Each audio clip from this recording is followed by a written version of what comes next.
माननीय सांसद श्री मोहन सिंह ने बड़ा भारी इस देश का उपकार किया कि 193 के तहत आज देश के सामने, सर्वहारा के सामने, मध्यवर्गीय परिवारों के सामने ये बड़ा गंभीर संकट पैदा हुआ है। महंगाई, बेहताशा, कोई कीमत का सवाल नहीं कि आज कीमत क्या है, कल क्या हो जाएगा। कीमत कहीं अस्थिर नहीं है और इसके तह में पूरे माननीय सदन के सदस्यों को, चाहे जिस पक्ष के क्यों न हो, क्योंकि ये सीधा मार सांसदों पर पड़ेगा। जिम्मेवार सांसद होंगे, सरकार में तो मंत्री लोग रहेंगे, हटेंगे, निकलेंगे, लेकिन सीधा देश का आवाम इस सवाल को पूछेगा कि आज 2 रुपया में एक कागजी नींबू, जो मैंने उस दिन भी कहा था, 55 रुपया पसेरी आलू और प्याज का तो मत पूछिए महोदय। आज मांस खाने वाले लोगों के मांस में प्याज नहीं मिल रहा है। प्याज, क्या हालत, कहाँ ये हमला कर रहे हैं। वही नहीं, कड़ुआ तेल, मस्टर्ड ऑयल अंग्रेजी वाला, राजस्थान से मस्टर्ड ऑयल निकलता है ज़्यादा, कोई बिहार में ज़्यादा कड़ुआ तेल, ईस्टर्न यूपी में, और जो बरनाला साहब के हमारे मजदूर हैं पंजाब में, बिहारी लोग वो कड़ुआ तेल खाते हैं और पैदा होता कड़ुआ तेल ज़्यादा से ज़्यादा। कनडिया फैक्ट्री कहीं है तो सब है राजस्थान में मस्टर्ड ऑयल। और इनका संबंध जोड़ लीजिए किस पार्टी से है। तो महोदय, सिर्फ खाद्य पदार्थ में, सब्जी में ही इस्तेमाल हम कड़ू तेल का नहीं करते।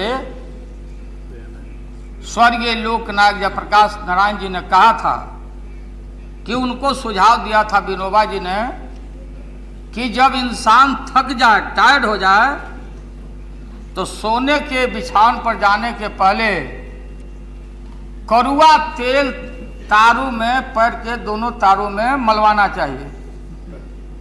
इससे रिलैक्स हो जाता बॉडी। ये है हमारा भारत। और हम लोग भी जब पैदा हुए, और आज भी सर्वहारा वर्ग का जो बेटा और बेटी है महोदय, सिर्फ खाने के लिए कड़ुआ तेल नहीं, बच्चों को मालिश करने के लिए हर अंग में बच्चा को तेल, कड़ुआ तेल लगाया जाता। आज हालत क्या पैदा कर दिया आप लोगों ने। कड़ुआ तेल में तीसी तेल, प्योर भी नहीं है, मिलावट है।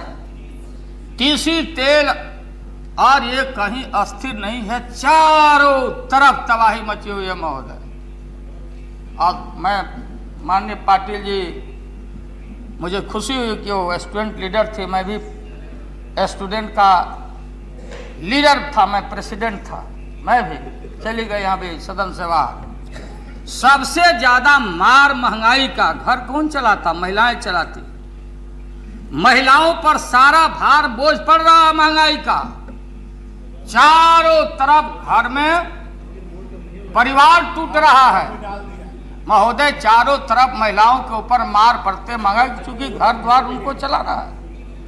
कड़ुआ तेल और अनाज का दाम, और जो इंदिरा आवास हम बनाते थे, 20,000 रुपया देते थे हम लोग गरीबों को, जो गरीब लोग हैं, अंतिम आदमी। आज रात तो चला ही रही है, घर रात सब चला रही हैं महोदय। ये जो सीमेंट का दाम, सीमेंट फैक्ट्रीज, सीमेंट सिंडिकेट, 3 महीना पहले इस गवर्नमेंट के बने हुए 3 महीना पहले सीमेंट का क्या दाम था?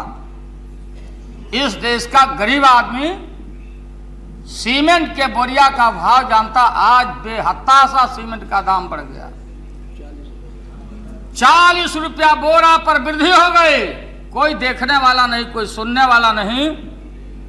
अब ये देश, जहां लोग बोलते थे रोटी, कपड़ा और ब्रिक्स, ईंटा का दाम 1100 से 1600, अब ये चारों तरफ ये क्यों स्थिति हुई महोदय? कौन जो देश का मुनाफाखोर है, ये जो गला चोर है, होर्डिंग करने वाले लोग हैं, उनको मालूम है कि दिल्ली में उनकी सरकार बन गई। जो कहावत हम लोग सुनते थे, सैया बहे कोतवाल अब डर काहे का। अब ये कोतवाल हैं, यही देखने वाले हैं, इनके मन से डर भय सारा समाप्त हो गया है। चारों तरफ लूट मचा हुआ है, गरीबों के पेट पर लात मारे जा रहे हैं। इसलिए अब इस चीज को कौन देखेगा? ये हिंदुस्तान लीवर्स का इंटायर प्रोडक्ट, ये चारों तरफ। और ये हमने छूट दिया, आपने छूट दिया। उस दिन चर्चा हो रहा था किसी प्रश्न पर कि एक्सपोर्ट में और छूट मिलना चाहिए, और छूट मिलना चाहिए।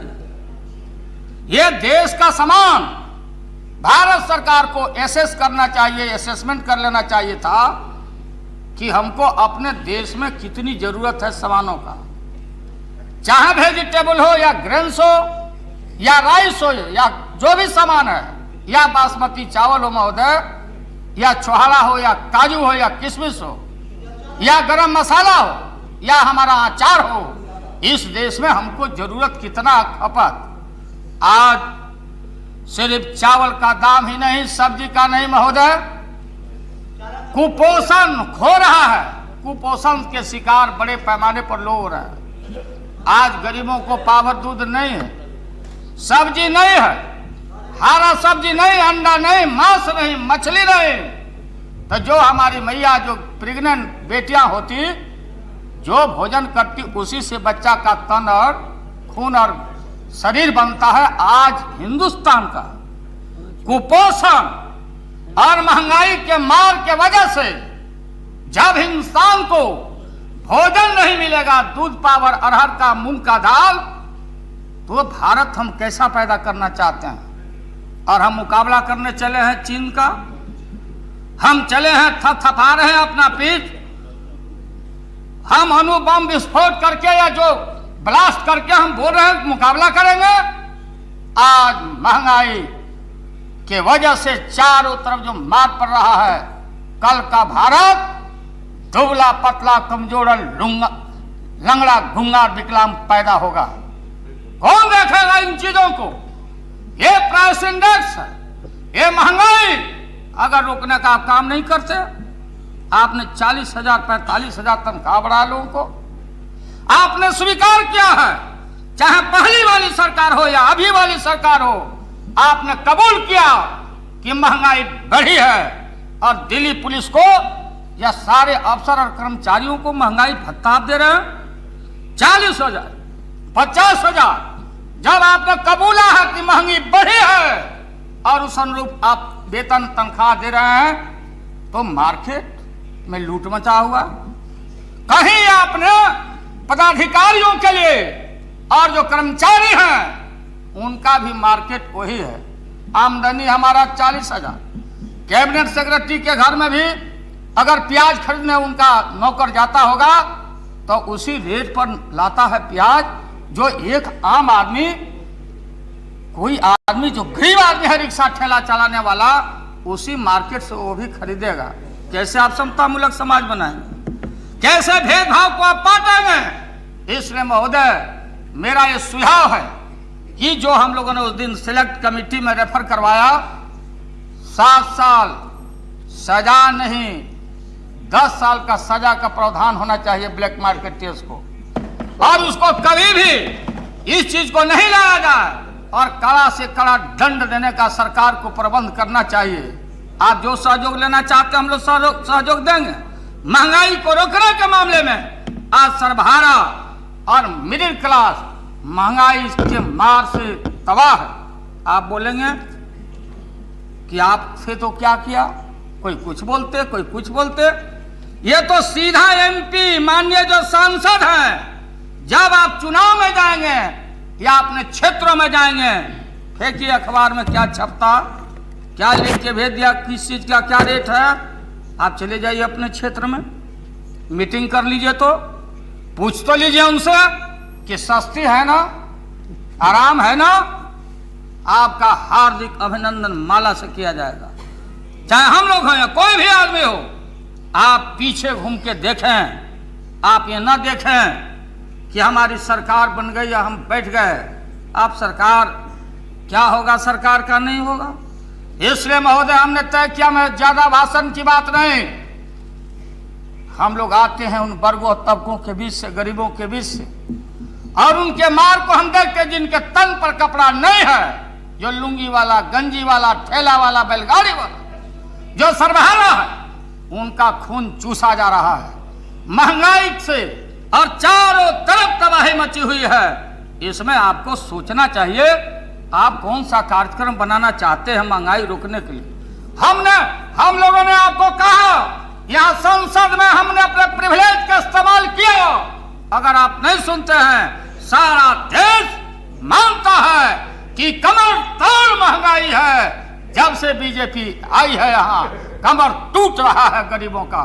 इसलिए हमने फैसला लिया। मौत मैं आपको बताना चाहता हूँ, 29 तारीख को पाटलिपुत्रा में, 3 अगस्त को लखनऊ में, रोको महंगी बढ़ो दाम, नहीं तो होगा चक्का जाम।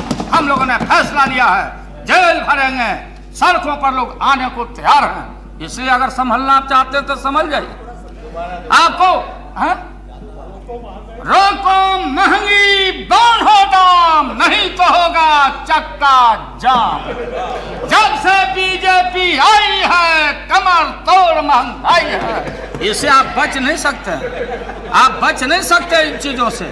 सबको मालूम है कि आपकी सरकार मुनाफाखोर, ब्लैक मार्केटर्स, बड़े बड़े ट्रेडर्स को फायदा पहुंचाने वाली पार्टी है। इसलिए आप संभल जाइए, और उसमें जो स्वाभिमानी सांसद हैं उसमें से निकल के और इनके खिलाफ आंदोलन में ज्वाइन करिए। आप वहां से मुक्ति ले लीजिए, आप जल्दी मुक्ति लीजिए। आशा में मत बैठे रहिए, आशा में आप महोदय, इन लोगों को मालूम है, यही सदस्य लोग, यही माननीय सदस्य लोग बराबर बैठे रहते हैं, इनको हम धन्यवाद देते हैं। बीजेपी में यही माननीय सदस्य जो अभी बैठे हैं, ये बराबर बैठे रहते हैं, ये सिंसियर हैं। और यहाँ पर होता हमारे यहाँ बजाओ तेज तमूड़े, बजाओ बजाओ, कोई बोला बजाते हैं। इनको बताया गया है कि आप लोग वहां बोलते रहोगे, जो विपक्ष बोले उसके खिलाफ बोलो। लालू यादव को दबाओ, मुलायम सिंह को मत बोलने दो, शरद पवार जी को मत बोलने दो, वासुदेवाचार्य को मत बोलने दो, वासुदेव जी को मत बोलने दो। विस्तार होगा तो तुमको हम एक्सपेंशन में मंत्री बनाने में विचार करेंगे। आशा मत करिए, ये आशा नहीं, बैठे बैठे रह जाओगे।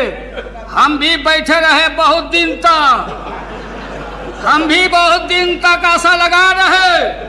जब तक संघर्ष नहीं करोगे, जब तक रिवोल्ट नहीं करिएगा, आपको कोई पूछने वाला नहीं है। तबला बजाते रह जाइएगा और फिर 2 तिहाई हार के आ जाइएगा आप लोग। इसलिए महंगाई का सवाल ये देश को, सर्वहारा को, मध्यम वर्गीय परिवार को, छोटा पत्रकार को, स्कूटर चलाने वाला आदमी और हेलमेट लगाने वाला आदमी लेके जाता है झोला, और सब्जी, सारा पैसा सब्जी में, दाल में, सारा चीज में।